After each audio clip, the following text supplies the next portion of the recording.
Gift of the Givers is providing humanitarian relief at Masiphumelele informal settlement, which was ravaged by a fire in the early hours of this morning. The City of Cape Town officials say a formal assessment will only be done once the site has been cleared.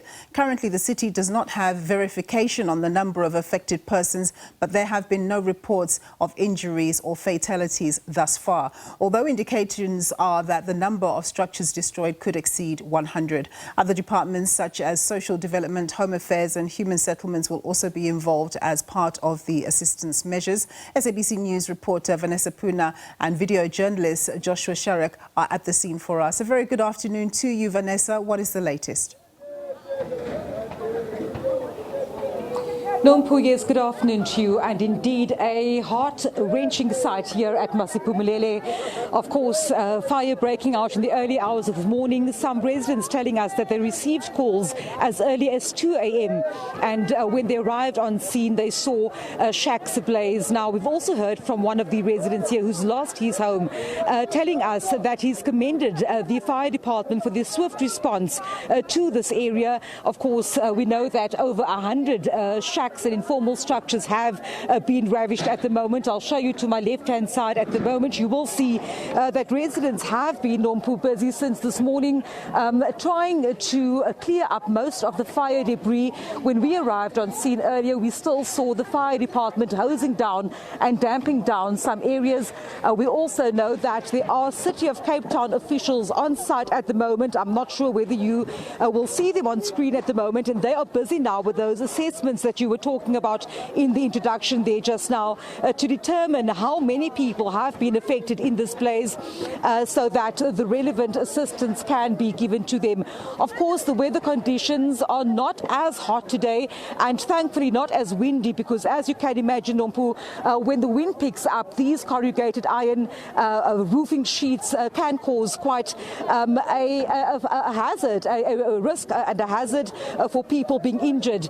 We also know at the moment that the Gift of the Givers teams, as well as representatives of Living Hope, an NGO, are on site to deliver much needed humanitarian assistance. Let me bring in here now the spokesperson, the regional coordinator for the Gift of the Givers, Ali Sablay. Ali, very briefly, you received calls since early this morning. This is not the first fire that you've been dealing with over the past week. That's correct. From 5 a.m. this morning, we received those frantic calls from the community members of Masiphumelele, informing us that parts of the informal settlement is on fire. We then made contact with community leaders who informed us it is indeed true. We then made contact with the fire department who informed us that they are still battling with the fire. This is the 6th fire in 6 days we are currently assisting with. We are still busy assisting the fire victims of 2 sites in Poonah, the Chester Williams informal settlement in Paarl, the big fire of yesterday in Philippi, the Kosovo informal settlement. Our teams are on the ground here to provide urgent humanitarian needs. As we walked here, people are shouted, "We are hungry, we are hungry." We will be assisting them with hot meals, blankets, personal hygiene care items, water, etc. And we're just speaking to some of the residents, especially to the mothers. They informed us that they just received their bonuses.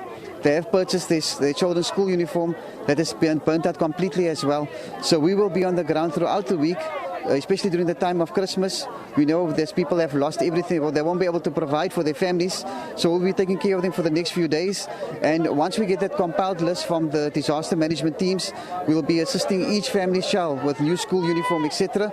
But it's total devastation and carnage. As you can see, people are still trying to save what they can save, but unfortunately it's looking very bleak for them. Ali, one of the big fires, of course, and gratefully and thankfully no injuries and no fatalities reported at present. You've been doing this for quite a while, offering relief when it comes to fire victims.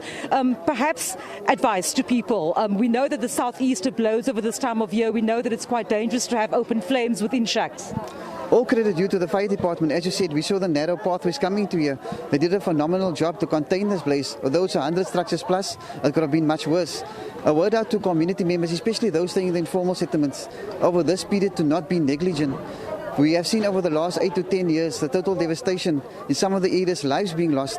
And one simple mistake cannot have an impact on you, but to the whole community. Thousands of people can be displaced, and we've seen this happening over the last 6 days.